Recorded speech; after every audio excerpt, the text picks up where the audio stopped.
अभी 12 से लेके 19 तक परीक्षित महाराज के बारे में है। ऑफकोर्स बीच में अगला अध्याय धृतराष्ट्र के बारे में, उसके बाद पांडवों के बारे में भी है, लेकिन बेसिकली इधर से शुरू होता है परीक्षित महाराज का। हम देखेंगे कि बहुत आसानी से याद कर सकते हैं। पहला 3 अध्याय जो है वो ऋषि सौनकादि ऋषियों का प्रश्न और सूत गोस्वामी का समाधान। पहला अध्याय में प्रश्न है पूरे, दूसरे और तीसरे अध्याय में सूत गोस्वामी के समाधान। 4, 5, 6 ये 3 अध्याय में हम नारद और व्यास का संवाद हम चर्चा कर रहे थे, मतलब उसमें दिया गया है 4, 5, 6 उसमें नारद मुनि और व्यास महर्षि का, और 5 और 6 में बेसिकली नारद मुनि अपना कहानी भी बताते हैं, खुद का कहानी और उनके बीच में संवाद। 7 में हमारे हीरो कौन है? द्रौपदी। उनके अश्वत्थामा के बारे में बताया गया है, लेकिन उसमें द्रौपदी का जो गुण है वो हम देख सकते हैं कितने महान है द्रौपदी। उसके बाद 8 में कौन है? 8 में उत्तरा है और कुंती महारानी के प्रार्थनाएं हैं। 9 में भीष्मदेव, और 10, 11 में 10 में हस्तिनापुर के स्त्रियां, और 11 में द्वारका के रानियों के बारे में, जिस प्रकार से वो भगवान से आदान प्रदान करते हैं। तो इस प्रकार से हम लोग सारे अध्याय को याद कर सकते हैं, और थोड़ा बहुत उसके अंदर इतना हमने चर्चा किया, थोड़ा बहुत हमको याद भी रहेगा कि किस अध्याय में क्या क्या हुआ है। 12 हमारे पहला स्कंद का मेन हीरो परीक्षित महाराज, इनका जन्म का बारे में बताया गया है। 13 में धृतराष्ट्र आते हैं, और उसके बाद युधिष्ठिर महाराज कृष्ण अपने धाम चले जाते हैं, फिर पांडव चले जाते हैं, फिर उसके बाद हमारा हीरो का एंट्री परीक्षित महाराज का होता है। तो परीक्षित महाराज के बताने के लिए इतना सारा वर्णन 7वें अध्याय से शुरू होता है परीक्षित महाराज के बारे में बताने के लिए। क्यों? क्योंकि बताना चाहते हैं कि परीक्षित महाराज का योग्यता क्या है, उनको सुने, किस प्रकार के वंश में उनका जन्म हुआ है और उनके गुण किस प्रकार से हैं। बोलते हैं सारे जो तारे हैं, सारे ग्रह पहला क्या बोलते हैं हाउस, घर में स्थित है परीक्षित महाराज के। एकदम परफेक्ट अरेंजमेंट, किसी का भी इतना अच्छा क्या बोलते हैं एस्ट्रोलॉजी में इतना अच्छा नहीं होगा। ऑफ कोर्स अंत में हम देखेंगे कि परीक्षित महाराज का जो मृत्यु है वो सांप के डसने से होता है, हालांकि वो इतना अच्छा माना नहीं जाएगा, लेकिन देखेंगे कि परीक्षित महाराज उससे पहले अपना शरीर भगवत धाम चले जाते हैं। तक्षक उसका डसने से पहले परीक्षित महाराज भगवत धाम चले जाते हैं। हम लोग इस प्रकार से हम इस अध्याय को, अभी इस अध्याय को हम पहला 3 सौनकादि ऋषि परीक्षित महाराज के बारे में पूछते हैं अभी, क्योंकि अभी तक कृष्ण, अभी सूत गोस्वामी ने क्या किया, सूत गोस्वामी हस्तिनापुर चले गए, फिर उसके बाद द्वारका चले गए। तो सौनकादि ऋषि में अरे रुकिए रुकिए आप द्वारका और हस्तिनापुर बता रहे, हम तो परीक्षित महाराज के बारे में पूछ रहे थे, क्योंकि हमने आपको प्रश्न पूछा था भागवत कौन किसको पहले बताया था। तो उस चीज को बताने के लिए आप, ठीक है, आपने भीष्मदेव कुंती का बताया, फिर आप कृष्ण का लीला शुरू कर दिया, वो हस्तिनापुर में इस प्रकार से, द्वारका में इस प्रकार से। हमको तो पहले परीक्षित महाराज के बारे में बताइए। तो उनको वापस लेके आते हैं। कभी कभी क्या होता है, कथा करते करते फिर अपने भाव में कहीं और चले जाते हैं, तो फिर उनको बोलते हैं नहीं नहीं हमको कुछ और सुनना है, तो इधर बोलते हैं ठीक है। फिर इधर 1 से 3 में सौनकादि ऋषि प्रश्न पूछते हैं परीक्षित महाराज के बारे में।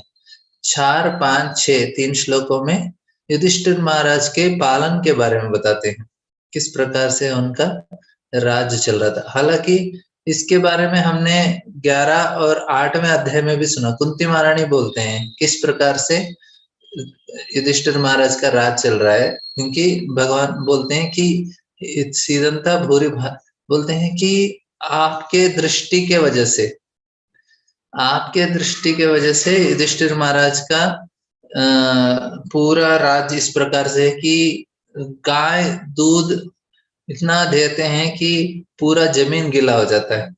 इस प्रकार से वो बोलते हैं सब कुछ हो रहा है क्योंकि आप दृष्टि हैं। और 10 में भी हमने 10वें अध्याय में भी सुना किस प्रकार से युधिष्ठिर महाराज का राज चल रहा था। अभी इसमें और 2-3 श्लोकों में फिर से बताते हैं युधिष्ठिर महाराज का राज। उसके बाद 7 से 11 तक किस प्रकार से भगवान ने परीक्षित महाराज को उत्तरा के गर्भ में बचाया। ये हमने 7वें अध्याय में भी सुना है थोड़ा। जब उत्तरा दौड़ के आते हैं, बोलते हैं कि एक अस्त्र आ रहा है मेरे गर्भ के नाश करने के लिए, भगवान पाहि पाहि महाभाव पाहि पाहि महायोगिन देव देव जगतपते, इस प्रकार से उत्तरा कृष्ण भगवान से प्रार्थना करते हैं। उस समय बोलते हैं कि पांडवों के ऊपर भी उन्होंने ब्रह्मास्त्र छोड़ा है और उत्तरा के गर्भ में भी, दोनों को भगवान ने बचाया। और इस प्रकार से उधर बताते हैं किस प्रकार से भगवान ने बचाया, और भी इधर और 4 श्लोकों में और भी विस्तार से समझाते हैं कि परीक्षित महाराज को किस प्रकार से कृष्ण ने बचाया। फिर 12, 13, 14, 15 4 श्लोकों में परीक्षित महाराज का जन्म होने के बाद उनके किस प्रकार के संस्कार किए गए हैं, इस चीज का वर्णन है। और 16 से 29 तक बताते हैं किस प्रकार से ब्राह्मण, इतने सारे श्लोक 16 से लेके 29 तक बहुत सारे श्लोक में, मतलब ऑलमोस्ट 13-14 श्लोकों में ब्राह्मण परीक्षित महाराज का भविष्य बताते हैं और उनके गुण भी बताते हैं कि किस प्रकार से कैसे उनके गुण हैं और कैसे वो पालन करने वाले हैं और उनका भविष्य क्या है। और 30 से लेके 31, 32, 33, 34, 35, 36 तक परीक्षित महाराज के वो किस प्रकार से वे पालन पोषण किए जाते हैं और युधिष्ठिर महाराज यज्ञ किस प्रकार से करते हैं, इन चीजों के बारे में वर्णन है। इधर हमारा अभी प्रश्न है शौनकादि ऋषियों का। शौनकादि ऋषि सुत गोस्वामी को महाराज परीक्षित का जन्म के बारे में वे 4थे अध्याय का 9 से लेके 12 में वो बताते हैं एक्चुअली। सॉरी, सुत गोस्वामी सॉरी सुखदेव गोस्वामी के बारे में। हाँ, इसमें इंक्वायर करते हैं 4 से लेके 12 में, लेकिन सुत गोस्वामी परीक्षित महाराज के बारे में पूछते हैं 4थे अध्याय में भी, लेकिन वो बताते बताते क्या हो गया कि हमने सुना कि सुत गोस्वामी हस्तिनापुर द्वारका चले गए। वो बोलते नहीं नहीं, आप वापस आइए, फिर से परीक्षित महाराज के बारे में बताइए। तो पहला फिर से वो प्रश्न पूछते हैं कि हाँ, बोलते हैं कि किस प्रकार से, हाँ हम लोग पहला श्लोक का अनुवाद कोई पढ़ना चाहेंगे? हरे कृष्णा प्रभु जी। हाँ पढ़िए मत। सौनक मुनि ने कहा कि महाराज परीक्षित की माता उत्तरा का गर्भ अश्वत्थामा द्वारा छोड़े गए अत्यंत भयंकर तथा अजय ब्रह्मास्त्र द्वारा विनष्ट कर दिया गया, लेकिन परमेश्वर ने महाराज परीक्षित को बचा लिया। हरे कृष्णा प्रभु जी, धन्यवाद प्रणाम। हाँ, इस अभी ब्रह्मास्त्र मतलब उसका कुछ कोई उसको बचा नहीं पाएगा, क्योंकि वो न्यूक्लियर बॉम्ब जैसा है। हम सुनते हैं जापान में अमेरिका ने दूसरे महायुद्ध विश्व युद्ध में उन्होंने बॉम्ब डाला था, वो बॉम्ब डाला तो कोई चांस ही नहीं है कोई बचने का। 2 लाख लोग मर गए थे। अभी परीक्षित महाराज के ऊपर जो अश्वत्थामा ने डाला वो भी ऐसा ही एक अणु बॉम्ब था, इस प्रकार के बॉम्ब जैसा अस्त्र था। फिर भी उनका पूरा शरीर जलने के बाद भी भगवान उसको बचाते हैं। और अभी इधर अगला 2 श्लोकों में शौनकादि ऋषि बोलते हैं कि हम लोग परीक्षित महाराज का जो जन्म है, उनके कार्य है और उनका मृत्यु किस प्रकार से हुआ और उसके बाद उनका क्या गति हुआ, ये सब कुछ जानना चाहते हैं। और क्यों और जिसको सुखदेव गोस्वामी ने भागवत का ज्ञान दिया था। तो ये 2 दूसरा और तीसरा कोई अनुवाद पढ़ना चाहेंगे? हरे कृष्ण प्रभु जी। हाँ पढ़िए। अत्यंत बुद्धिमान तथा महान भक्त महाराज परीक्षित उस गर्भ से कैसे उत्पन्न हुए, उनकी मृत्यु किस तरह हुई और मृत्यु के बाद उन्होंने कौन सी गति प्राप्त की। हरे कृष्ण प्रभु। दोस्त नेक्स्ट भी पढ़ लीजिए। हम सभी अत्यंत आदर पूर्वक उनके महाराज परीक्षित के विषय में सुनना चाहते हैं, जिन्हें सुखदेव गोस्वामी ने दिव्य ज्ञान प्रदान किया। कृपया हमें इस विषय में बताएं। हरे कृष्ण प्रभु। हाँ, क्योंकि सुत गोस्वामी बहुत दूर चले गए तो वापस लेके आते हैं उनको, तो इस प्रकार से अभी आप लोग अच्छे अच्छे तात्पर्य हैं, जरूर पढ़िएगा। आपको ज्यादा टाइम नहीं लगेगा, 15-20 आधा घंटे में हो जाएगा। हम लोग ज्यादा भी चर्चा नहीं करते, दिन में हम लोग 10 श्लोक के आसपास करते हैं, तो 10 श्लोक का तात्पर्य आपको पढ़ने के लिए 15-20 मिनट, ज्यादा से ज्यादा आधा घंटा लगेगा। तो जरूर आप क्लास से पहले या क्लास के बाद जरूर पढ़िएगा। और मैं मुझे पूरा विश्वास है आप लोग पढ़ रहे हैं, और क्योंकि हम लोग पढ़ नहीं रहे तो मुझे लगेगा कि मैं ऐसा बहुत जल्दी दौड़ रहा हूँ, तो लेकिन आप पढ़ेंगे तो मुझे अच्छा लगेगा कि हाँ सभी लोग पढ़ के आराम से धीरे धीरे हम लोग आगे बढ़ रहे हैं। इस प्रकार से अभी इस प्रश्न को पूछने के बाद भी सूत गोस्वामी पहले युधिष्ठिर के बारे महाराज के बारे में बताते हैं, और उनके गुण बताते हैं, उनके ऐश्वर्य बताते हैं, और किस प्रकार से अनासक्त है। 3 श्लोकों में 3 विषय बताते हैं। पहले उनके गुणों के बारे में, फिर उनके ऐश्वर्यों के बारे में, उसके बाद उनका अनासक्त, किस प्रकार से अनासक्त है। कोई पढ़ना चाहेंगे इसका अनुवाद? हरे कृष्ण प्रभु जी। हाँ पढ़िए। शील सूत गोस्वामी ने कहा, सम्राट युधिष्ठिर ने अपने राज्य काल में सबके ऊपर उदारता पूर्वक शासन चलाया। वे उनके पिता तुल्य ही थे। उन्हें कोई व्यक्तिगत अंकाशा नहीं थी, और भगवान श्री कृष्ण के चरण कमलों की निरंतर सेवा करते रहने के कारण वे सभी प्रकार की इंद्रिय तृप्ति से विरक्त थे। हरे कृष्ण प्रभु। हाँ, तो इधर प्रभुपाद जी बहुत अच्छे से समझाते हैं कि कोई राजा है तो उनका गुण किस प्रकार से होना है, किसी का पालन पोषण कर रहे हैं तो उनके गुण किस प्रकार से होना चाहिए, ये हमारे लिए भी लागू होता है। क्योंकि हम भी किसी को मार्गदर्शन देते हैं, मार्गदर्शन नहीं दिया तो भी हमारे अंडर कोई रहता है। माता पिता है तो बच्चे उनके प्रजा जैसे हैं, तो उनको भी इस प्रकार के थोड़े बहुत गुण चाहिए ताकि वे अपने बच्चों को अच्छा से देखभाल कर सकें। बोलते हैं कि उदारता पूर्वक शासन चला रहे थे, तो पहला उनका गुण था उदार पूर्वक, क्योंकि बहुत संकुचित विचार नहीं थे उनके, बहुत ही उदार स्वभाव के थे, क्योंकि वो समझते हैं। पहला चीज क्या समझना चाहिए कि अलग अलग लोग और अलग अलग उनके भद्दावस्था है, और उस स्थिति से उनको उठाने का प्रयास करना चाहिए। सभी को एक रूल लागू नहीं कर सकते हैं, ये पहला विषय होता है। क्योंकि हम बोलेंगे सारे लोग 4 बजे उठना चाहिए, अभी सारे लोग 4 बजे नहीं उठ सकते। बोलेंगे नहीं ब्रह्म मुहूर्त 3:30 बजे 4 बजे उठना ही है, नहीं, किसी का शरीर उनके लिए मदद नहीं करेगा, और किसी को बहुत ही ज्यादा नींद जरूरत होता है, और किसी को तबीयत के लिए कुछ जरूरी चीज होता है, तो अलग अलग चीज होता है। तो 60-70% लोग उठ सकते हैं, लेकिन जो 30% लोग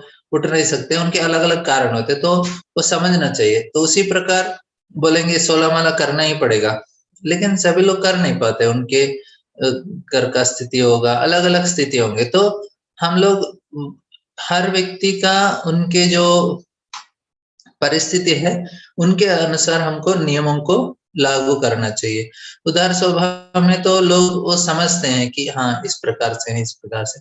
संकुचित मतलब नहीं, जो मैं बोल रहा हूँ वही होना चाहिए और ऐसे ही होना चाहिए, नहीं, दूसरों के विचारों को भी समझने का, दूसरों का स्थिति को भी समझने का, इस प्रकार से बहुत सारे चीज रहते हैं। तो हम लोग जब अच्छे भक्त रहते हैं तो इस प्रकार के गुण भी रहेंगे कि वो लोगों के बारे में समझते हैं कि किसी, पहला चीज क्या आता है ना, हमको कोई हमारे ऊपर क्या बोलते हैं, जजमेंट नहीं करना चाहिए। जजमेंट मतलब हिंदी में क्या बोलते हैं, कोई बताए? जजमेंट निर्णय निर्णय प्रभु जी। निर्णय मतलब देखिए, मेरे बारे में मतलब मुझे तुलना नहीं करना चाहिए, ये ऐसा व्यक्ति है, ऐसा व्यक्ति है, इस प्रकार से जजमेंट बोलते हैं ना। हाँ, ये तो बदमाश है, ये तो बहुत ही आलसी है, ये तो घमंडी है। तो इस प्रकार से कोई मेरे बारे में सोचते हैं तो मुझे अच्छा नहीं लगता। तो हमें भी किसी को ऐसा जज नहीं करना चाहिए, और उनको एक इस प्रकार से उनको एक पोजीशन ये देना नहीं चाहिए, स्टैम्प की ये व्यक्ति इस प्रकार से नहीं। उससे क्या होता है, उससे क्या होता है, हमारा विश्वास बढ़ता है व्यक्ति के ऊपर। अरे ये व्यक्ति मुझे जज नहीं करते। हाँ, एक तरह से फैसला हाँ, तो बोलते हैं हाँ ये व्यक्ति इस प्रकार से नहीं, हमको अभी कोई हमारे बारे में इस प्रकार से फैसला हमारे बारे में सोचते हैं तो हमको बिल्कुल अच्छा नहीं लगता। लेकिन उसी प्रकार हमें भी किसी के बारे में ऐसा नहीं सोचना चाहिए, अरे हाँ मैं समझता हूँ कि ये व्यक्ति नहीं, ये व्यक्ति किस प्रकार से है हमको पता नहीं चलता है, क्योंकि उसके अंदर क्या सोच रहे कैसे पता चलेगा हमको? बाहरी दृष्टिकोण से देखते हैं। मैं उदाहरण दिया था पहले भी, और एक बार बताता हूँ कि एक वक्त बता रहे थे कि एक व्यक्ति आते थे मंदिर में हर रोज मंगल आरती को। तो सारे भक्तों ने सोचा अच्छा है, मंगल आरती को आ रहा है, सुबह 4:30 बजे 5 बजे तक आ जाता है, और मंगल आरती अटेंड करते थे। गुरु फिर उसके बाद तुलसी आरती भी देते थे, आरती करते थे, फिर उसके बाद जप करते थे मंदिर में बैठ के। तो उनको लगा अच्छा है, जप कर रहा है, अच्छा कर रहा है। लेकिन क्या होता था, हर आधा घंटे में मतलब मंगल आरती होते ही बाहर जाते थे, फिर एक 5 मिनट वापस आते थे, फिर तुलसी आरती होता था, फिर वापस जाते थे, फिर आ जाते थे। जब के बीच में भी हर आधा घंटे में बाहर जाके आते थे। तो एक भक्त ने सोची ये हर आधा घंटे में बाहर क्यों जा रहा है? तो उन्होंने सोचा इसको देखें क्या करता है। तो फिर गया, वो थोड़ा अंधेरे में सुबह सुबह था, तो अंधेरे थोड़ा कोने में जाता। तो भक्त गए उनके पीछे, मंदिर के भक्त, देखा कि ये आदमी सिगरेट पी रहा था। तो पकड़ लिया, इनको इतना गुस्सा है, अरे तुम बदमाश, तुम भक्ति की तरह एक्शन कर रहे, तुम तो आगे सिगरेट पीता है इधर। तो फिर उस उस आदमी को देखा, वो उसके आंखों में आंसू था। उसने बोला प्रभु जी, मुझे ना आप कुछ, मुझे मंगल आरती आने से मत रोकिए। बोला कि मुझे इस सिगरेट पीने की आदत इतना ज्यादा है, और मुझे पता है कि मैं सिर्फ भगवान मंदिर आऊंगा, मंगल आरती अटेंड करूंगा, जप करूंगा, तब जाके मैं इस आदत से छूट सकता हूँ, नहीं तो मेरा कोई चांस नहीं है। और कोई और मार्ग भी नहीं है, मैं तो ऐसे ही पतन हो जाएगा मेरा जीवन। लेकिन मुझे आप मौका दीजिए, मैं धीरे धीरे सुधर जाऊंगा, लेकिन मुझे मंगल आरती आने से मत रोकिए। अभी हम देखेंगे बाहर दृष्टिकोण से आदमी सिगरेट पी रहा है, लेकिन उसके मन के अंदर क्या हम नहीं समझ सकते। इसको किसी लिए उसको जज नहीं करना चाहिए। अरे ये तो इतना प्रामाणिक व्यक्ति है, इतना प्रयास कर रहा है बाहर आने के लिए। बाहर से देखेंगे अरे मंदिर भी आता है और सिगरेट पीते, क्या है? नहीं, वो भक्त ने बोला ठीक है मैं आपको मदद करता हूँ। फिर धीरे धीरे उसका आदत छूट गया। अभी वो क्या करता है, जिन जिन को इस प्रकार से आदत है और आदत से छुटकारा प्राप्त करना चाहते हैं, उन लोग को प्रचार करता है। बोलो तुमको आदत छूटना है ना, चलो आ जाओ मेरे साथ, मैं बताता हूँ कैसे छूटना है। मंदिर आओ और भगवान का नाम जप करो, धीरे धीरे आपका जो आदत है वो छूट जाएगा। मतलब मैं क्या बता रहा हूँ कि हम लोग किसी को भी इस प्रकार से जज नहीं करना चाहिए कि व्यक्ति कैसा है, क्योंकि अंदर उसके मन के अंदर क्या है हम पता नहीं सकते। और हमको भी अच्छा नहीं लगता है कोई हमको जज कर रहा है, पर हमको भी किसी को नहीं करना चाहिए। ये रहता है। इधर जो उदार स्वभाव वाले हैं ना, वो किसी को जज नहीं करते, बोलते ठीक है आप जैसा है वैसा मैं आपको स्वीकार करता हूँ, आप जैसा भी हो मैं आपको एक्सेप्ट करूंगा। ये जो हमको समझ में आता है कि ये व्यक्ति मुझे जज नहीं करेंगे, मैं कैसा हूँ वैसा ही ठीक है, आप जैसे हैं वैसे ही है। आप जिधर से प्रैक्टिस करना चाहते हैं, आप धीरे प्रैक्टिस करना चाहते हैं भक्ति, धीरे कीजिए। जल्दी करना चाहते हैं बहुत अब आपका किस प्रकार से आपको विश्वास है, किस प्रकार से आपको प्रेरणा मिल रहा है, उस प्रकार से आप कर सकते हैं, लेकिन किसी तरह का आपको जजमेंट नहीं होना चाहिए कि हाँ सही है गलत है, इस प्रकार से। इधर पहला उदार स्वभाव बोलते हैं उनके पिता के समान पांडु, और दूसरा बोलते हैं कि सारे उनके प्रजा है, सभी लोग उनसे प्रसन्न है, और बोलते हैं कि इंद्रिय तृप्ति से विरक्त हैं। ये सबसे महत्वपूर्ण चीज है, क्योंकि जब तक हम अपने इंद्रियों को संतुष्ट करने का प्रयास करते हैं, उसमें क्या होता है कि हमारा जो किसी को कार्य करने में हमारा कुछ स्वार्थ रह जाता है, कुछ मतलब रहता है उसके अंदर, क्यों कर रहा है, उसको कुछ तो चाहिए इसलिए तो कर रहा है। क्योंकि लोगों को विश्वास नहीं रख सकते। अभी मैं किसी को बुलाऊंगा अपने घर में कुछ खिलाने के लिए, तो खाता है, लेकिन उसको पता है ये बुला रहे मतलब कुछ तो शायद डोनेशन मांगेगा, शायद कुछ करने के लिए बोलेगा। क्योंकि हमको किसी प्रकार का इच्छा नहीं है, हम इंद्रियों को तृप्ति नहीं करना चाहते हैं, हम किसी को बुलाते हैं तो उनको अच्छा लगता है, हाँ ये तो प्रेम से बुला रहे, मतलब इसके पीछे कुछ उद्देश्य नहीं है। क्योंकि मुझे कुछ चाहिए ना, तो मैं इतना निस्वार्थ रूप से किसी को सेवा नहीं कर पाऊंगा। युधिष्ठिर महाराज को कुछ नहीं चाहिए था, वे इंद्रिय तृप्ति से विरक्त हैं, इसलिए वो निस्वार्थ रूप से सभी को सेवा कर पा रहे, क्योंकि उनको लगा अरे मैं सारा धन प्रजा में बांट दूंगा तो मैं क्या खाऊंगा, मेरे इंद्रिय तृप्ति के लिए भी चाहिए ना। नहीं, इसलिए उदार स्वभाव के हैं, क्योंकि उनको चाहिए नहीं, जितना है उतना बांट दो। ये हमारे लिए समझने का विषय है, और तात्पर्य बहुत अच्छा है, जरूर पढ़िएगा। दूसरा है उनका ऐश्वर्य के बारे में बताते हैं, इतना दे रहे हैं और भगवान भी उतना ज्यादा देते हैं। हालांकि युधिष्ठिर महाराज पूरे इतना अनासक्त हैं और उतने ज्यादा भगवान भी उनको देते हैं। कैसे देते हैं, आप कोई पढ़ना चाहेंगे अगला अनुभव? हरे कृष्णा प्रभु जी। हाँ पढ़िए। महाराज युधिष्ठिर की सांसारिक उपलब्धियों सदगति प्राप्त करने के लिए किए जाने वाले यज्ञों, उनकी महारानी, उनके पराक्रमी भाइयों, उनके विस्तृत भूभाग, पृथ्वी ग्रह पर उनका सार्वभौम अधिपत्य तथा उनकी ख्याति आदि के समाचार स्वर्ग लोक तक पहुंच गए। हरे कृष्णा प्रभु। हाँ, इतना ज्यादा है कि स्वर्गलोकवासी भी उसके बारे में, क्योंकि जम्बूद्वीप पूरे उसके ऊपर उनका आधिपत्य था, इसलिए उनका जो धन है और उनका ख्याति है और किस प्रकार से वो यज्ञ कर रहे हैं, और सारा चीज पूरे स्वर्गलोक में भी उनका चर्चा चलता है। युधिष्ठिर महाराज का डिस्कशन होता है उधर। अरे पता है क्या, उधर के जो बड़े मतलब इंद्र सभा में बैठे रहते हैं, तो उधर के कोई गायक आते हैं, वो आते हैं और युधिष्ठिर महाराज का गुणगान गाने लगते हैं, उधर उनका कीर्तन मतलब उनके बारे में बताने लगते हैं कि ऐसा होता है ऐसा होता है। तो हम लोग अभी न्यूज में कोई बड़े मतलब प्रधानमंत्री हैं, उनका गुणगान किया जाता है, और दूसरे देश के प्रधानमंत्री उनका गुणगान किया जाता है। उसी प्रकार इधर भी उनके गुणगान किए जाते हैं। प्रभु जी आज मैं हाँ माता जी, आप प्रश्न पूछ रहे हैं कुछ? नहीं, नेट ही चला जाता, डिस्कनेक्ट हो जाते हैं।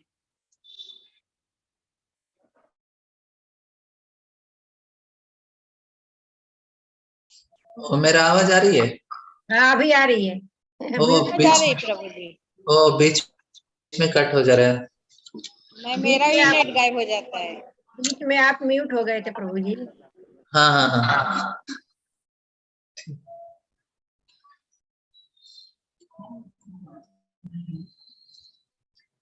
इसका ये वाला श्लोक का अनुवाद पढ़ेंगे कोई? हरे कृष्ण प्रभु, धन्यवाद प्रणाम। हाँ धन्यवाद, पढ़िए मत। हे ब्राह्मणों, राजा को ऐश्वर्य इतना मोहक था कि स्वर्ग के निवासी भी उसकी आकांक्षा करने लगे थे, लेकिन चूंकि वे भगवान की सेवा में तल्लीन रहते थे, अतएव उन्हें भगवान की सेवा के अतिरिक्त कुछ भी तुष्ट नहीं कर सकता था। हाँ, तो ये युधिष्ठिर महाराज का किस प्रकार से इतने अनासक्त क्यों है? क्योंकि हालांकि उनका जो ऐश्वर्य, देवता स्वर्गलोक के देवता भी वो उनके अंदर भी इच्छा है कि अरे हमें भी ऐसा ऐश्वर्य चाहिए, ऐसे भाई चाहिए, इतने शक्तिशाली, इतना सुंदर पत्नी है, और साथ ही साथ पूरे जम्बूद्वीप में इतना उनका कंट्रोल है। और जो युधिष्ठिर महाराज के राज्य में सारा जो संपत्ति है इतना भर भर के है, क्योंकि कृष्ण इतना उनको दिया। देवता भी चाहते हमको भी चाहिए। अभी जो देवता छाने हैं तो हमको क्या लगेगा, थोड़ा तो गर्व हो जाएंगे, गर्वित हो रहेंगे, नहीं तो हाँ ठीक है क्योंकि हमने इतना किया तो है तो हमको मिलना भी चाहिए। तो इस प्रकार से हम सोचेंगे कि मैं उसके लिए योग्य हूँ। लेकिन इधर देख रहे हैं कि युधिष्ठिर महाराज को किसी प्रकार का आसक्ति नहीं है, क्योंकि वो एकदम तल्लीन में थे, किसमें, भगवान का सेवा में। ये हमको बचाने का एक तरीका है, क्योंकि भौतिक संसार में कोई भी चीज है हमको से बहुत फंसाता है। हमको बहुत सावधान इसे रहना पड़ता है, क्योंकि थोड़ा बहुत भी कुछ आ जाता है ना, उसके साथ क्या आता है, गर्व भी आ जाता है। इसलिए कुंती महारानी बोलते हैं जन्मेश्वर श्री फिर ये धमाना मदपमान। इधर ये क्यों बता रहे हैं कि इतना होने के बाद भी परीक्षित महाराज को इतना भी उनके पास गर्व नहीं है, ये उनका महानता है। लेकिन हमें भी इस चीज को समझने का है कि हम छोटा छोटा चीज भी थोड़ा बहुत 2-3 ज्यादा हमारे पास कुछ चीज है तो तुरंत हम लोग बोलते हैं प्रभुपाद जी एक भिखारी को 2 रुपए ज्यादा है दूसरे भिखारी से, वो थोड़ा गर्वित हो जाता है, हमें देखो 2 रुपए मेरा ज्यादा है। इसी प्रकार हमारा गर्व होने के लिए बहुत सारा ऐसा परिस्थिति है इस भौतिक दुनिया में। हमारा अहंकार इस प्रकार से शुद्ध नहीं है, क्योंकि हम कृष्ण के दास नहीं मानते। जो व्यक्ति कृष्ण अपने आप को हर समय कृष्ण का दास मानते हैं, उनका सेवा करते हैं, उनका अहंकार ठीक तरीके से, इसलिए उनका अहंकार प्रभावित नहीं करता। हमारा अहंकार ऐसा नहीं होता है।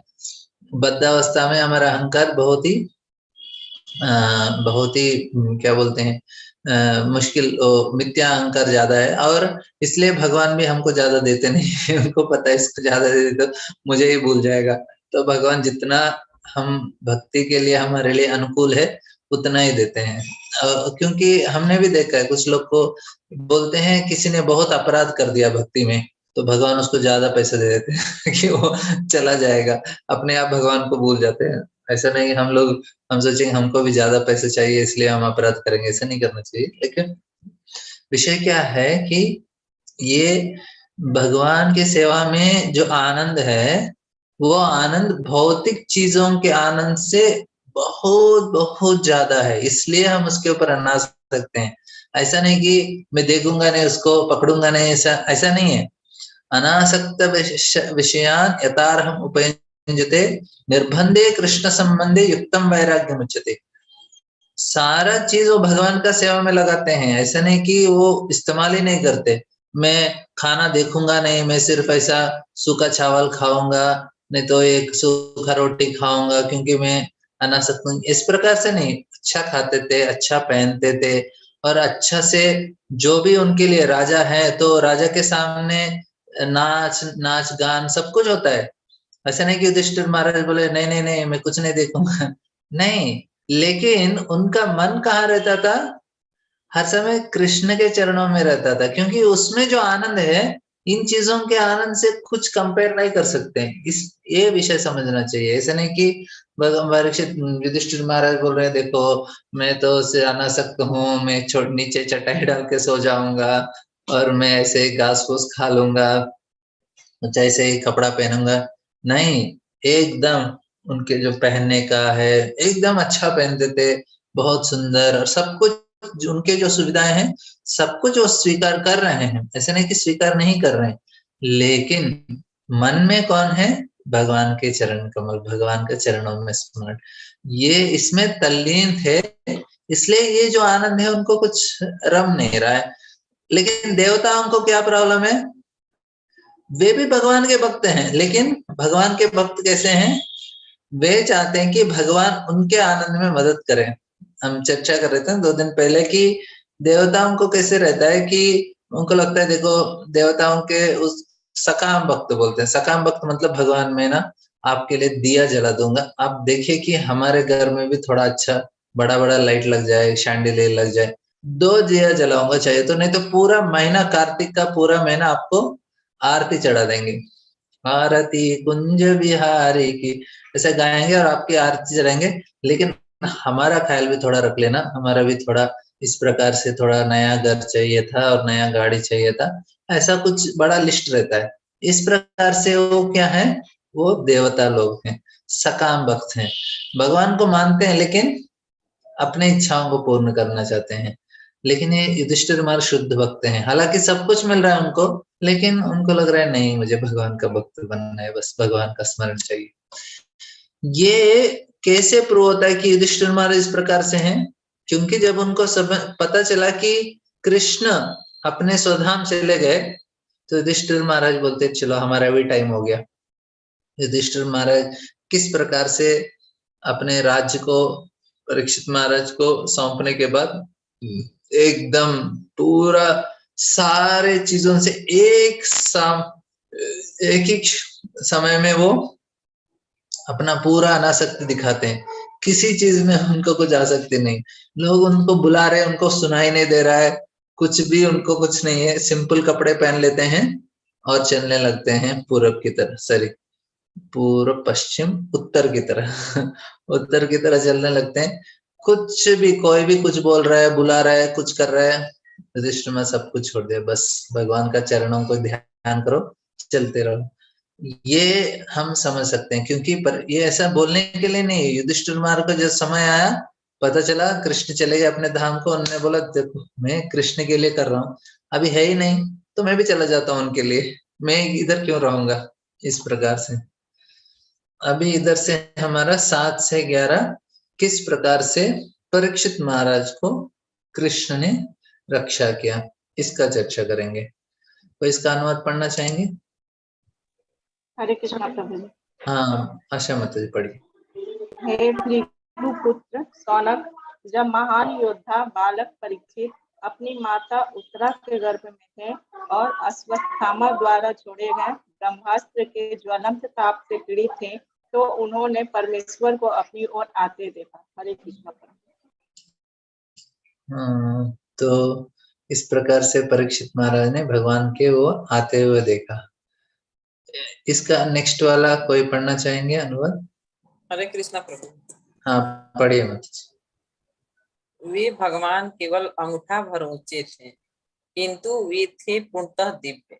उनका शरीर अत्यंत सुंदर श्याम वर्ण का तथा अचूक था, और उनका वस्त्र बिजली के समान चमचमाता पीत वर्ण का तथा उनका मुकुट देदीप्यमान सोने का था। बालक ने उन्हें इस रूप में देखा। हरे कृष्ण। हाँ, बोलते हैं अंगुष्टम मात्रम अमलम पुरट मौलिनम अपीव दर्शनम श्यामम तदत वाससम अच्युतम। बोलते हैं कि भगवान का जो कितने साइज के हैं, अंगुष्ट मात्रम अमलम, अमल है मतलब दिव्य है, लेकिन अंगुष्ट अपने अंगुष्ट जितना दिखाई दे आपको, उस गर्भ में इतना, मतलब परीक्षित महाराज का बहुत बड़ा था। और पुरट मौलिनम मतलब उनका जो मुकुट है वो चमक रहा था सोने की तरह, सोना है, सोने की है। और अपीव दर्शनम श्यामम, और उनका रंग कौन सा था, श्याम वर्ण के थे। और उनका जो वाससम किस प्रकार से है, कपड़ा बिजली की तरह चमक रहे थे। इस प्रकार का रूप को परीक्षित महाराज ने दर्शन दिया। अभी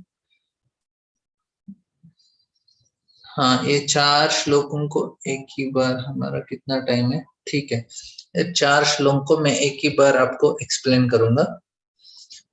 इसमें एक अच्छा विषय है, इसका अनुवाद कोई पढ़ना चाहेंगे? वनिता माता जी। भगवान 4 भुजाओं से युक्त थे, उनके मुख कुंडल सोने के थे तथा आंखें क्रोध से रक्त जैसी लाल थी। जब वे चारों ओर घूमने लगे तो उनकी गदा उनके चारों ओर गिरते तारे उल्का की भांति निरंतर चक्कर लगाने लगी। और एक श्लोक हाँ, नेक्स्ट भी पढ़ लीजिए।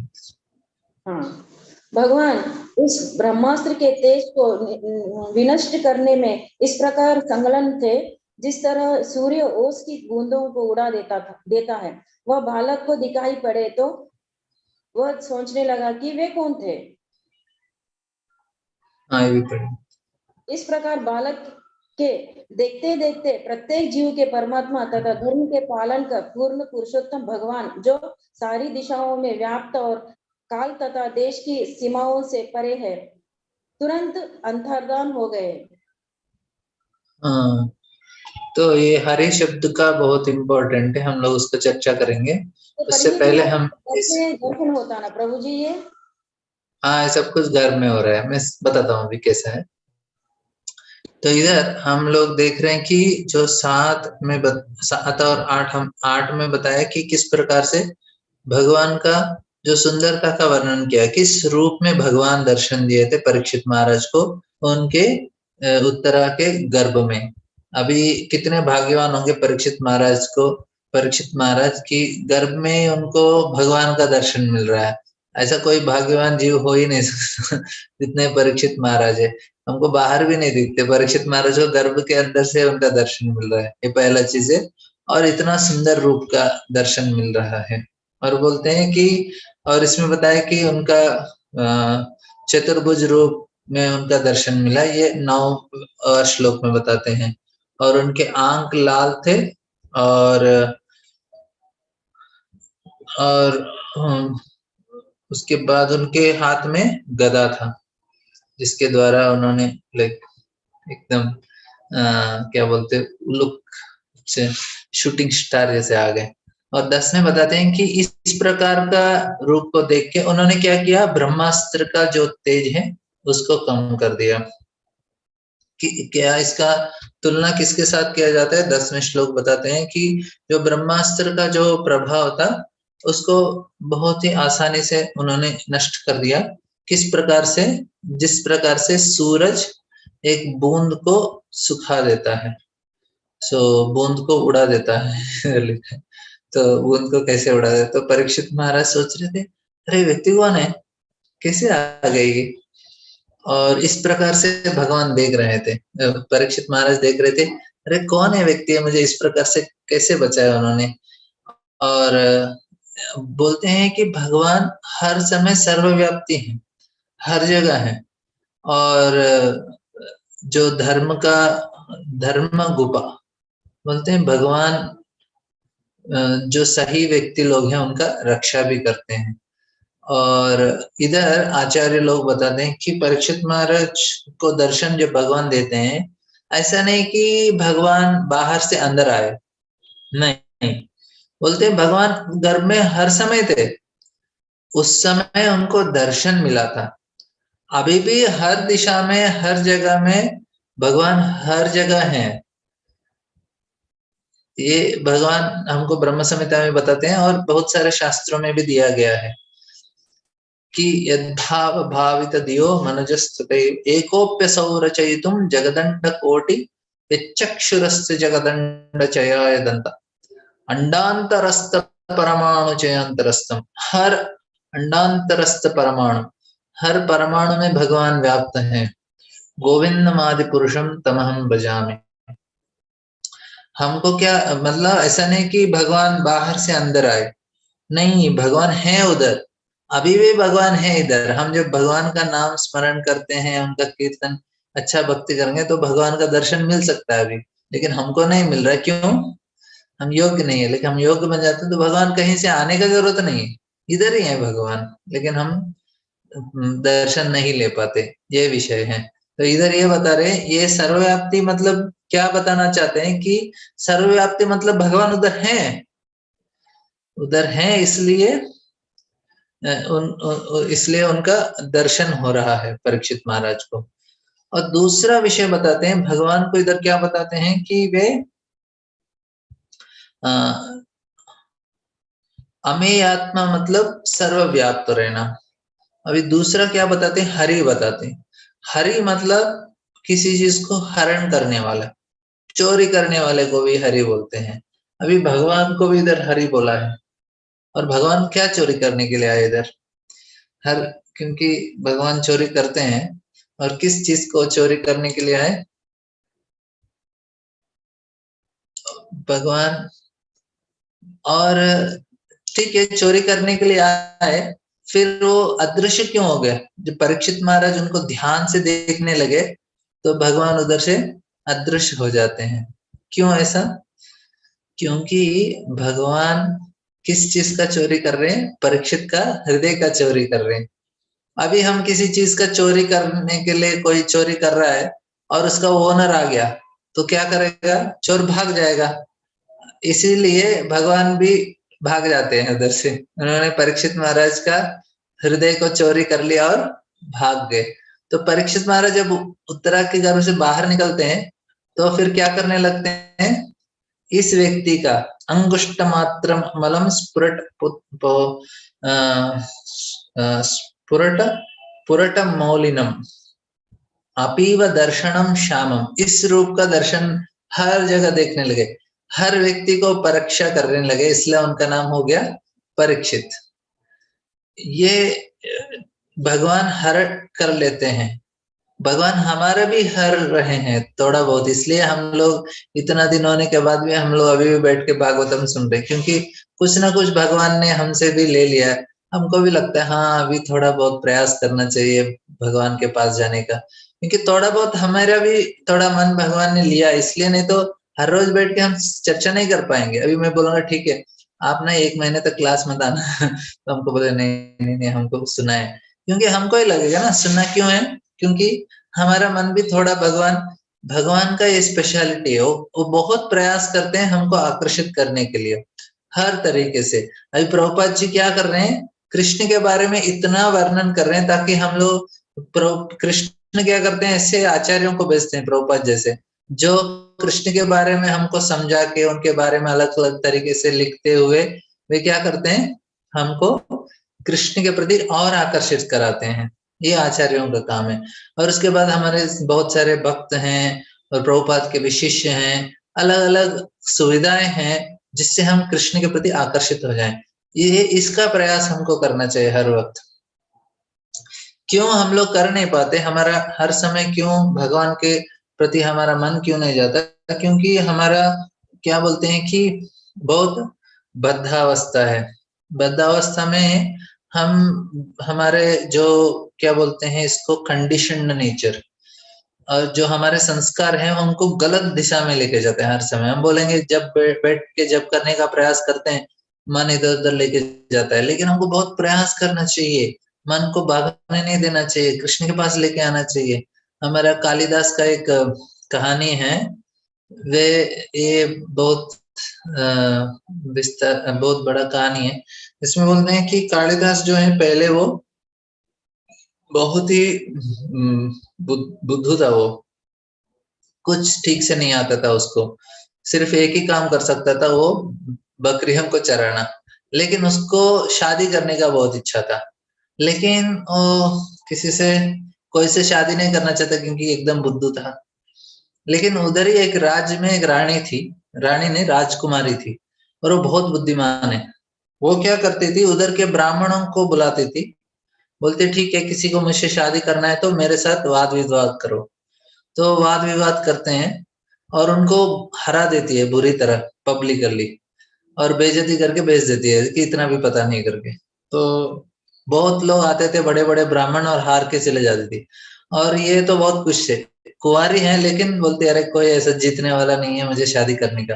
तो सारे ब्राह्मणों ने सोचा इसको कुछ ना कुछ सबक सिखाना चाहिए, सबसे बड़ा बुद्धू के साथ इसको लेके शादी कराना चाहिए। तो फिर इस कालिदास के पास जाते हैं, बोले शादी करना है क्या? बोला हाँ करना है। तो बोले कुछ बात नहीं करने का, सिर्फ शांत रहने का, हम तुम्हारा शादी करा देंगे। उसको अच्छा से एक पंडित की तरह उसको ड्रेस करके रानी के पास लेके जाते हैं, बोलते हैं हमारे गुरु हैं हिमालय से आए हैं और ये मनोव्रत में है, बात नहीं करेंगे लेकिन आपके साथ वाद विवाद करेंगे, आप सिर्फ चिन्हों से उनके साथ आप वाद करने का। तो रानी बोलते ठीक है। तो फिर ये जब आया इसको समझ गया कि अभी देखा कि रानी है बड़े बड़े लोग हैं, अभी उसको लगा मैं ऐसा आया तो अभी मुझे सारे लोग मारने वाले हैं। तो राकुमारी ऐसा उंगली उठाती है, तो उसको लगा अभी मैं क्या करूंगा, अभी उसने शायद मुझे मारने के लिए बोल दिया होगा, तो कुछ कर नहीं सकता, उसने 2 उंगली उठाए। तो सारे ब्राह्मण बोले हाँ तालियां मार दे, हार गया हार गया। आपने बोला ब्राह्मण एक है, लेकिन उसने 2 करके बताया, प्रकृति भी है ब्राह्मण भी है, तो हमारे गुरु जीत गए, आप हार गए। तो राजकुमारी बोले हाँ तुम्हें तो हार गई। तो फिर वो राजकुमारी बोलती है, भौतिक दुनिया में बोलते पंच महाभूत है।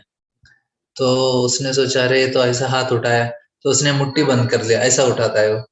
फिर बोलते हाँ हाँ हाँ देखो ये जीत गया जीत गया, देखो आप पंच महाभूत बोले, लेकिन इसने बोला सारा मिलकर भगवान ने सारे को पकड़ के रखा है। तो इस प्रकार से बहुत सारा चीज ऐसे कुछ ना कुछ करते हैं, और ये बाकी पूरे पंडित उसको ये बोला करके बोलते हैं ये जीत गया, आप हार गए, इसको साथ शादी करना चाहिए। और अभी इसको समझ में नहीं आया कि मुझे शादी करना है, शादी भी हो जाता है। 1 हफ्ते के बाद पता चलता है कि इतना बड़ा उसको राजकुमारी को लगता है मैंने बहुत बड़ा गुरु के साथ शादी किया। उसको लगता है एक बुद्धू है, तो उसको भगा देती है घर से, बोले तुम आनेगा नहीं घर में, इतना बड़ा बुद्धू। फिर हो जाता है, लेकिन उसको इतना जीवन भर उसने सोचा है मुझे शादी करना है, अभी शादी हुआ इतना सुंदर लड़की के साथ, लेकिन उसे कुछ फायदा ही नहीं है। उसको बोला मुझे एक बड़ा पंडित बनना है। फिर बोलते हैं मैं कैसे पंडित बनूंगा, मैं मूर्ख हूँ। फिर एक बार एक गांव में जाता है, तो उधर देखा कि जो पानी निकालते हैं कुएं से, उसके ऊपर पत्थर का लगाया था, और नीचे भी पत्थर रहता है ना, तो निकालते उसमें देखा कि पूरा जो रस्सी का लकीर बन गया है पत्थर के ऊपर, मतलब पत्थर भी क्या बोलते घिस गया। उसने जो अरे ये रस्सी इतना वीक है लेकिन पत्थर भी घिस गया, ये पत्थर घिस सकता है तो मेरा दिमाग के अंदर ज्ञान क्यों नहीं आ सकता, मैं भी प्रयास करूंगा तो उसके अंदर भी प्रवेश करेगा। फिर वो संस्कृत सीखने लगा और इतना बड़ा पंडित हो गया। और उसके बाद क्या हुआ आपको हर्षिता माता जी कल बताएंगे इसके बारे में। तो कल उनका होमवर्क है, इसके बाद कालिदास का स्टोरी क्या हुआ वो बताएंगे, लेकिन मैं भागवतम बताता हूँ। पहले 5 मिनट में, नहीं तो उसके बाद उनको अब क्लास में हम पूछेंगे, उनके लिए होमवर्क है। इसके बाद का स्टोरी पता करके बताना है हमको। ठीक है, तो इधर विषय क्या है कि जब हमारे संस्कार हैं वे इतने स्ट्रांग रहते हैं, वे हमको हर समय भगवान से दूर लेके जाते हैं। हमको उनको जीतने का प्रयास करना चाहिए, और कृष्ण हर तरीके से मदद करने के लिए तैयार हैं, लेकिन हमारे अंदर इच्छा बहुत तीव्र होना चाहिए कि भगवान आपको हमें प्राप्त करना है। जब हमारा इच्छा तीव्र होता है, हम भगवान से बोल सकते थे भगवान मुझे ज्यादा टेस्ट मत दीजिए बड़े बड़े, जो मैं पास नहीं हो सकूं, मुझे इतना टेस्ट दिए कि मैं पास हो जाऊंगा ताकि मैं आगे बढ़ जाऊं। क्योंकि हम प्रार्थना नहीं करेंगे फंस जाएंगे। प्रार्थना हमारे लिए बहुत जरूरी है, हर समय प्रार्थना करना चाहिए भगवान 1 महीने के लिए बचा लीजिए। 1 महीना होने के बाद फिर से प्रार्थना कर, भगवान और 1 महीना बचा लेने, तो 1 हफ्ता बता दीजिए। हर एक दिन प्रार्थना कर से भगवान आज मुझे माया से बचा लीजिए, बस आपका स्मरण हो जाए, इतना ही चाहिए। सुबह उठते ही ये प्रार्थना कर सकते हैं, फिर रात को सोते समय ऐसे ही प्रार्थना करना चाहिए, भगवान आपने बचा लिया, बहुत बहुत धन्यवाद, कल भी बचा लीजिए। इस प्रकार से हम धीरे धीरे क्या होगा कि हमारे जो किसी को दोष देने का, किसी के प्रति ईर्ष्या है, द्वेष है, और हम बोलेंगे अरे इतना ज्यादा ईर्ष्या द्वेष नहीं है मुझे, किसी के प्रति ये नहीं है, नहीं हमारे अंदर इतने सारा है, इसलिए हम भगवान का नाम लेते हैं तो आंखों से आंसू नहीं आता है। क्राम, क्रोध, लोभ, मद, मात्सर्य, इस प्रकार से सारे हमारे अनर्थ हैं। इसके वजह से हम भगवान का नाम लेते हैं तो हमारा मन विचलित रहता है और आंखों से आंसू नहीं आते। कृष्णा बोलने से आंखों से आंसू आना चाहिए, इतना प्रेम, मतलब भगवान का नाम इतना मधुर है कि कोई प्रेम से भगवान का एक बार नाम लिया तो उसके आंखों से आंसू आते ही रहेंगे। लेकिन हमारे अंदर नहीं हो रहा है, मतलब तदस्म सारम हृदय बदेदम, हमारा हृदय इतना कठोर है, पिघल नहीं रहा है वो। अब धीरे धीरे हमारे अनर्थों से हम छुटकारा प्राप्त करके उसको बचाने का प्रयास करना चाहिए, उसको सारी ये अनर्थों से छुटकारा दिलाने का प्रयास करना चाहिए। यही हमारा जीवन का लक्ष्य होना चाहिए, भगवान मुझे ये चीजों से बचा लीजिए ताकि मैं आपका प्रेम से नाम ले सकूं, आपका ज्यादा से ज्यादा स्मरण कर सकूं, आपका सेवा में लग जाऊं।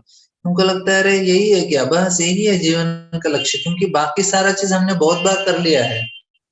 भौतिक दुनिया में हम जो सुख हम सोच रहे हैं ना कि अरे ये तो इतना अच्छा एंजॉय कर रहे हैं, वो तो इतना अच्छा एंजॉय कर रहे हैं, हमने बहुत जन्मों में बहुत बार कर लिया है ये सारा चीज। इसलिए प्रहलाद बोलते हैं, प्रहलाद महाराज बोलते हैं पुनः पुनः चर्वित चर्वणानाम। पुनः पुनः चर्वित चरणानाम मतलब हम गन्ने का जो बास है उसको हम लोग उसको चबाते हैं, उससे थोड़ा गन्ने का रस निकलता है, फिर उसको रस निकलने के बाद उसको थूक देते हैं, फिर लगता है नहीं नहीं थोड़ा और रस बचा रहेगा, फिर उसको उठाते हैं, फिर चबाते हैं, थोड़ा और उसमें थोड़ा स्वीट रहता है, उसके बाद उसको थूकने के बाद फिर लगता है नहीं नहीं और थोड़ा शायद उसमें जूस रहेगा, फिर उठाते हैं। हमारे मुंह के अंदर छाले भी आ गए, फिर भी लगता है शायद और थोड़ा जूस रहेगा। इस प्रकार से हम यही जो हमने जो भोगा है जन्मों जन्मों में यही चीज किया है, फिर से वही चीज कर रहे हैं, सोच रहे हैं शायद कुछ ना कुछ तो और बचा रहेगा। प्रहलाद बोलते हैं पुनः पुनः चर्वित चरणानम। आपने इस ये चीज बाकी का जानवर का योनियों में भी इस प्रकार का आनंद भोगा है, और बहुत सारे जन्म हमको मिल चुके हैं, हमने सारा चीज कर लिया है। हम बोलेंगे मैं तो प्रधानमंत्री नहीं बना कभी, नहीं हम प्रधानमंत्री भी बन गए होंगे बहुत सारे जन्मों में, इंद्र का भी पोस्ट मिला होगा, लेकिन उससे कुछ हमको भौतिक संसार से छुटकारा नहीं होता है। भक्त बनते हैं तब जाके हम भौतिक संसार से छुटकारा प्राप्त कर सकते हैं। जब तक भक्त नहीं बनेंगे हम लोग कभी इंद्र बनेंगे, नहीं तो कभी बोलते हैं कभी इंद्र गोप बनेंगे, मतलब एक कीड़ा बन जाएंगे, दोनों भी होता है, इंद्र या इंद्र गोप। इंद्र गोप मतलब ऐसे छोटा कीड़ा, दोनों का शरीर हमको मिला है। ब्रह्मांड ब्रह्मिते कौन भाग्यवान जीव, ऐसा हम भ्रमण करते करते करते ऐसा हमारा भाग्य हो गया कि गुरु कृष्ण प्रसादे पाए भक्ति लता बीज, इसलिए हमको थोड़ा भक्ति मिल रहा है अभी। प्रभुपाद जी उदाहरण देते हैं कि एक समुद्र है, बहुत विशाल का ये समुद्र है, और उसमें एक लकड़ी है, और लकड़ी के बीचों बीच एक ऐसा छेद है। अभी एक मछली पानी में तैर रहा है और सडनली वो बाहर आया पानी से, इतना विशाल बहुत सारा पानी, और पानी में से ऐसा उठ के एक बार बाहर आया, कभी कभी मछली ऐसा छलांग लगाते हैं, तो उठ के बाहर आया, तो फिर बोलते हैं कि अभी कितना चांस है कि वो उसी समय बाहर आया और उसी छेद के अंदर से उसका सर बाहर निकला। कहीं भी डंडा है और कहीं तो मछली निकला, लेकिन उसी समय उधर ही था और छेद से वो मछली का सर बाहर आया। कितना चांस है इतने बड़े समुद्र में। उसी प्रकार कोई व्यक्ति को भक्ति में आना भी इतना ही मुश्किल है, मतलब इतना आसान चीज नहीं है किसी को भगवान कृष्ण के ऊपर विश्वास आना। लोगों को है विश्वास, कैसा विश्वास है, खुद का काम करने का विश्वास है, बोलते हैं हमारा काम के लिए भगवान चाहिए। नहीं, इस शुद्ध भक्ति जो है सिर्फ भगवान और भगवान के लिए, बहुत कम ही लोगों के पास इस प्रकार का विश्वास है। किसी को कुछ प्रश्न है आज के लिए? कीर्तन नहीं होगा प्रभु जी? आज करेंगे कीर्तन। क्लास है। किसी को कुछ प्रश्न है तो फिर कीर्तन करेंगे।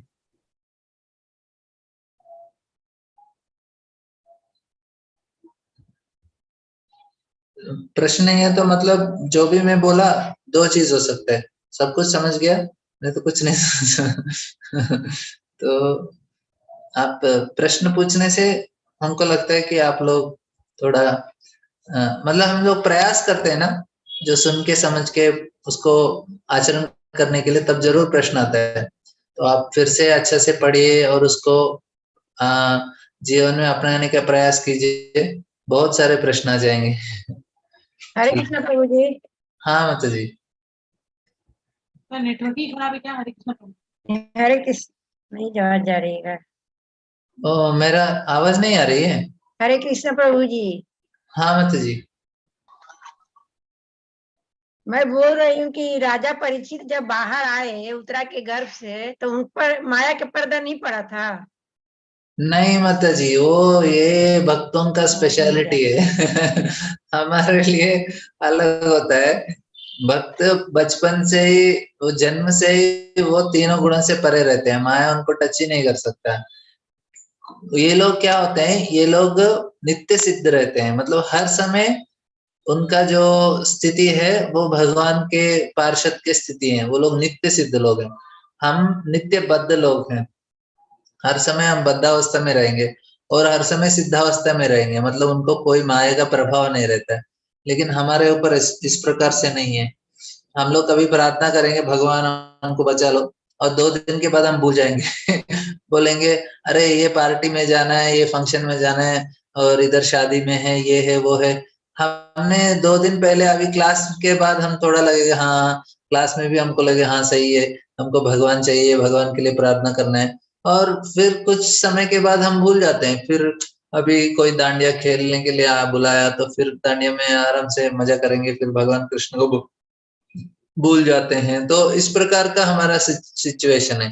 लेकिन जो नित्य मुक्त हैं और नित्य पार्षद हैं, उनका स्थिति ऐसा नहीं है, हर समय वो कृष्ण का स्मरण करेंगे, कितना भी आप सुविधा दो, माया का प्रभाव उनके ऊपर नहीं होता है, क्योंकि उनको भगवान का जो चरण कमल है उनके हृदय में हर समय स्थित रहता है। इस प्रकार से। हरे कृष्णा प्रभु जी। हाँ माता जी। प्रभु जी, जैसे आप इतने, आप लोग भी बहुत बड़े भक्त हैं, तो आप लोग को भी घर की याद नहीं आती होगी, या माता पिता की याद नहीं आती होगी, ये भी हो सकता है। वो याद का इम्पोर्टेंट नहीं है माता जी, हमको ना घर का याद, माता पिता का याद, वो इम्पोर्टेंट नहीं होता है। हम लोग हर माता पिता को भी हम मिलने के लिए आते हैं, उधर जाके भी कृष्ण के बारे में बताते हैं। ये मायावादी जो रहते हैं, मतलब जो ज्ञान मार्ग में जाते हैं, वे लोग विरक्ति का ज्यादा प्रयास करते हैं, हर चीज में विरक्त रहने का, घर से विरक्त रहने का, समाज से विरक्त रहने का, इस प्रकार से। लेकिन भक्तों का विरक्ति का मार्ग नहीं होता है।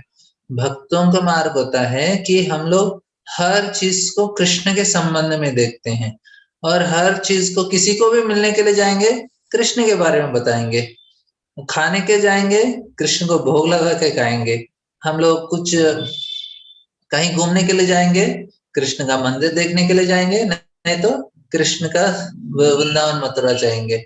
इस प्रकार से हम हर चीज छोड़ेंगे नहीं, लेकिन कृष्ण को नहीं छोड़ेंगे। इस प्रकार से मतलब हमको ऐसा नहीं कि घर का याद रहने से उसमें कुछ प्रॉब्लम नहीं है। प्रॉब्लम किधर है, कृष्ण को भूलने का प्रॉब्लम है। कृष्ण को नहीं भूलना चाहिए, कृष्ण के बारे में स्मरण करना नहीं छोड़ना चाहिए। कृष्ण का मेरी मम्मी भी क्लास में अटेंड करती है हालांकि उनको बहुत कम समझता है जो मैं बोलता हूँ पता नहीं वो सुन रही है, सो रही है फिर अटेंड तो करती है तो ऐसे नहीं कि हम लोग जाते नहीं है, मैं जाता हूँ, लेकिन वो इम्पोर्टेंट नहीं है।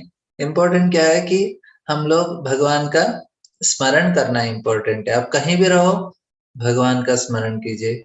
प्रभुपाद बोलते हैं कि एक व्यक्ति आया था, प्रभुपाद अपने क्लास में बोलते हैं, अरे कोई दारू पी रहा था, दारू पी रहा है तो उसको सोचना चाहिए इसका जो टेस्ट है वो कृष्ण है ऐसे नहीं कि वो कंटिन्यू करेगा, ऐसा सोचते सोचते ऐसा दारू छूट जाएगा, बोलेगा अरे कृष्ण चाहिए मुझे, दारू नहीं चाहिए।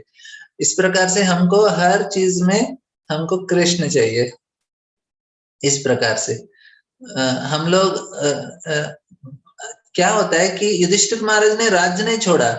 युधिष्ठिर महाराज ने क्या किया, भगवान कृष्ण के सेवा में तल्लीन थे, हालांकि सब कुछ है उनके पास, लेकिन भगवान का स्मरण नहीं छोड़ा। समझ में आ रहा है माता जी? जी प्रभु जी। जी किसी को प्रश्न है? और इसलिए भक्ति ना, देखिए कर्म मार्ग है, ज्ञान मार्ग है, योग मार्ग है। गृहस्थ, बच्चे, स्पेशली माताएं और कलयुग के हमारे जैसे लोग, कोई कर ही नहीं सकता। कर्म योग नहीं कर सकते हम लोग, ज्ञान योग नहीं कर सकते, और अष्टांग योग, ध्यान योग, तीनों योग नहीं कर सकते। कर्म योग करना है, वर्णाश्रम धर्म का पालन करना है, और किसी को पता ही नहीं उसका वर्ण क्या है, आश्रम क्या है ठीक से, और वो उसका स्टैंडर्ड कोई पालन ही नहीं करता। गृहस्थ धर्म में 5 यज्ञ करना पड़ता है हर रोज, कौन करेगा यज्ञ बैठ के सुबह सुबह, कोई यज्ञ नहीं करता। दूसरा है ज्ञान, ज्ञान मार्ग में जाना है तो पहले संन्यास लेना है, कितने लोग सन्यास लेके जा सकते हैं, और स्त्रियों को तो सन्यास है ही नहीं, पुरुष को लेना है। कौन सन्यास लेके जाएगा भगवान को ढूंढने के लिए? और ध्यान मार्ग करने के लिए आपको हिमालय जाके ध्यान करना है, कौन कर सकता है? एक ही चीज कर सकते हैं कलयुग में, सिर्फ और सिर्फ भक्ति कर सकते हैं। और भक्ति भी हम लोग शुद्ध भक्ति कर रहे हैं, हम लोग मिश्र भक्ति भी नहीं कर रहे हैं। निष्काम कर्मी योगी कुछ नहीं है सकता है, हम लोग मिश्र भक्ति नहीं करेंगे, हम लोग सिर्फ शुद्ध भक्ति करेंगे, और सिर्फ कृष्ण चाहिए, और कृष्ण के सिवाय और कुछ नहीं चाहिए। ये शुद्ध भक्ति होता है। बस उनके प्रसन्नता के लिए उनको हम घर में उनके लिए भोग बनाएंगे, उनके लिए हम लोग कीर्तन करेंगे, उनके लिए भागवत कथा सुनेंगे। जब अपने बारे में सोचना कम करके भगवान के बारे में सोचना करते हैं, वो जाके भक्ति होता है। अभी नॉर्मली हमारा चेतना क्या होता है, हमारे बारे में सोचते हैं, मैंने कब खाया, कब सोया, ये कैसे हो रहा है मेरे लिए, ये कैसे हो रहा है मेरे जीवन में, मेरा सब कुछ सुरक्षित है या नहीं, मैंने अच्छे से दरवाजा बंद किया ना अपने बारे में सोचते रहते हैं। लेकिन हम कृष्ण के बारे में सोचने का प्रयास करना चाहिए। कृष्ण को अच्छा लगा क्या मैंने जो बनाया आज? कृष्ण के लिए मैंने जो आज सेवा किया, उनको अच्छा लगा क्या? आज मैंने कृष्ण के लिए क्या सेवा किया? सुबह उठा, उनके लिए नाम जप किया, सुबह उठा, उनके लिए कीर्तन किया, उनके लिए आरती किया, उनके लिए भोग लगाया। मैंने कृष्ण के लिए क्या किया? अभी कृष्ण के बारे में बैठ के हम लोग सुन रहे हैं, ये सारा कृष्ण के लिए कर रहे हैं हम लोग, ये उनको प्रसन्न करने के लिए कर रहे हैं। ये होता है भक्ति, मतलब उनके बारे में सोच के उनको जो अच्छा लगता है वो चीज करना भक्ति होता है। अपने बारे में सोचना कम, भगवान के बारे में सोचना ज्यादा करना चाहिए। बोलो अरे हमारा क्या होगा, हमारा नुकसान हो रहा है, ये हो रहा है, वो हो रहा है। नहीं, एक ही चीज हो रहा है। क्या हो रहा है? हम कृष्ण को भूल रहे हैं। नहीं, हमको कृष्ण हर समय उनके लिए कुछ ना कुछ करते रहेंगे तो कृष्ण याद रहेंगे। ठीक है ना?